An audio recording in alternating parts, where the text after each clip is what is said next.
জাতীয়তাবাদী দলের পক্ষ থেকে আমি চাঁদপুর 3 আসনে আইচর এবং চাঁদপুর সদরের বাংলাদেশ জাতীয়তাবাদী দলের মনোনয়ন পেয়েছি। আপনাদের এবং আমাদের চাঁদপুরের জনগণের ভোটে যদি আমি নির্বাচিত হই 12 তারিখে, তাহলে আমরা প্রাথমিক পর্যায়ে কিছু চিন্তা ভাবনা করেছি। বিভিন্ন পর্যায়ে সমাজের যারা এলিট শ্রেণীর লোক সবার সাথে কথা বলে আমরা কিছু পয়েন্ট আউট করেছি এবং এই কাগজগুলো আপনাদের কাছে আছে। আমি শুধু পয়েন্টগুলো আপনাদেরকে পড়ে শোনাচ্ছি। নতুন প্রজন্মের কর্মসংস্থানের জন্য চাঁদপুর এবং হাইমচরে 2টি ইপিজেড তৈরি করা হবে। ব্যাপক কর্মসংস্থানকে অগ্রাধিকার দিয়ে রপ্তানিমুখী শিল্প কারখানা তৈরির মাধ্যমে নতুন শিল্প উদ্যোক্তাদের বেশি বেশি শিল্প কারখানা গড়ে তোলার জন্য আহ্বান জানানো হবে। এ ব্যাপারে আমাদের প্রিয় নেতা তারেক রহমান সাহেব কুমিল্লা এসেছেন এবং আমি ব্যক্তিগতভাবে ওনার সাথে কথা বলেছি। উনি একটাতে একমত হয়েছেন। যদি আমাদের জাতীয়তাবাদী দল 12 তারিখের নির্বাচনে সংখ্যাগরিষ্ঠতা পায়, তারেক রহমান হবে বাংলাদেশের প্রধানমন্ত্রী। তারপরে আমরা এই কাজগুলা সকলে সহকারে করার চেষ্টা করব।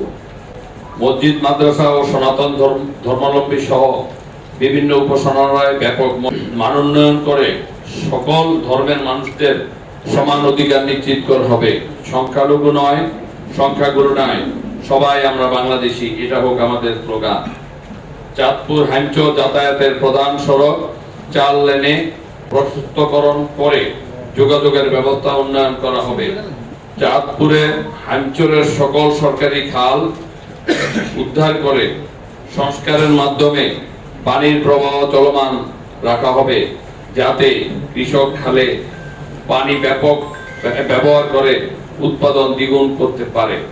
নদী ভাঙ্গন থেকে চাঁদপুরকে সুরক্ষা দেওয়া, প্রকৃতি বান্ধব আধুনিকায়ন এবং বিষ্ণুপুর থেকে জালিয়াচর পর্যন্ত স্থায়ী বাঁধ নির্মাণ করে রিভার ড্রাইভ তৈরি করা হবে। তারেক রহমানের ঘোষণা, কৃষক পাবে শস্য বীমা সহ সকল পেশার মানুষের জন্য সুনির্দিষ্ট সরকারি কার্ড ইস্যু করে জীবন মান উন্নয়নে কাজ করা হবে। চাঁদপুর হাইমচর এলাকায় প্রতিটি মানুষের জন্য বিশুদ্ধ পানি সরবরাহ নিশ্চিত করা হবে। চাঁদপুর হাইমচরের রাস্তাঘাট, ব্রিজ, কালভার্ট সহ প্রতিটি রাস্তা পাকা করণের আওতায় আনা হবে এবং যানজট নিরসনে চাঁদপুর থেকে বের হওয়া পর্যন্ত পূর্বমুখী কয়েকটি নতুন রাস্তা নির্মাণ সহ প্রাচীন ইচুলি ঘাটে একটি পাকা ব্রিজ নির্মাণ করা হবে।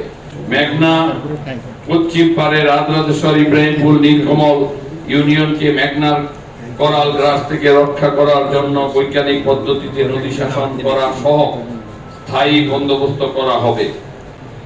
চাঁদপুর 3 আসনে নতুন স্টেডিয়াম স্থাপন সহ প্রতিটি স্কুলের নিয়মিত খেলাধুলা ও আন্তঃপ্রতিযোগিতার ব্যবস্থা করে এবং সাংস্কৃতিক অঙ্গনের সুপ্ত প্রতিভা বিকাশের সমন্বিত ব্যবস্থা গ্রহণ করা হবে। গতানুগতিক শিক্ষার পরিবর্তনে গণমুখী কারিগরি শিক্ষা প্রসারে ঘটিয়ে দক্ষ জনশক্তি সৃষ্টি করা হবে। চাঁদপুর সদর হাসপাতাল, হাইমচর হাসপাতাল পর্যাপ্ত ডাক্তার ও জনবল নিয়োগ সহ প্রতিটি ইউনিটের কমিউনিটি ক্লিনিকগুলি নিয়মিত ডিউটি ডাক্তারের মাধ্যমে জরুরি সেবা নিশ্চিত করা হবে। তারেক রহমানের অঙ্গীকার, দুর্নীতি ও চাঁদাবাজ মুক্ত হবে আগামী বাংলাদেশ। এর বাইরেও আমরা অনেকগুলা জিনিস আমাদের চিন্তা করেছি, যেমন আমাদের অত্যন্ত পুরাতন একটি রাস্তা চাঁদপুর এবং কুমিল্লা, ঐতিহ্যবাহী কুমিল্লার সাথে ঐতিহ্যবাহী চাঁদপুরের একটা সম্পর্ক আছে। আমাদের অনেক আত্মীয় স্বজন এখানে আছে। আমরা গত 15 বছরে প্লাস এই 1.5 বছরে আমরা দৃশ্যমান কোনো উন্নয়ন এই রাস্তায় দেখি নাই। আমরা এই রাস্তাটা যদি আপনাদের দোয়ার বরকতে চাঁদপুর জনগণের ভোটে আমি নির্বাচিত হই এবং আমাদের হাজীগঞ্জ শাহ রাস্তাতে যদি মমিন সাহেব নির্বাচিত হয়, আমরা যৌথভাবে এই রাস্তাটা 4 লেন করার জন্য আমরা চেষ্টা করব। আমাদের বড় স্টেশন থেকে একেবারে আনন্দবাজার হয়ে আমাদের ঝুলন্ত যে ব্রিজটা নতুন একদিকে পাশ হয়েছে সেই রাস্তা পর্যন্ত আমরা একটা রিভার ড্রাইভ এই দিকেও আমরা করার চিন্তা ভাবনা করে রেখেছি।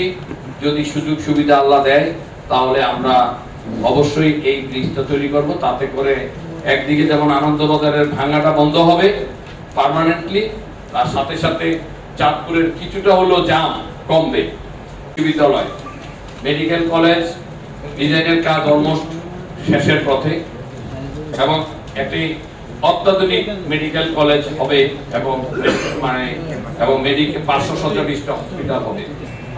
আমি দেখেছি আপনারা পিডব্লিউডির এর সাথে দেখা করলে হয়তো ডিজাইনটা আপনারা দেখবেন, আপনাদের যদি কোনো কারেকশন থাকে মতামত থাকে আপনারা দিতে পারবেন।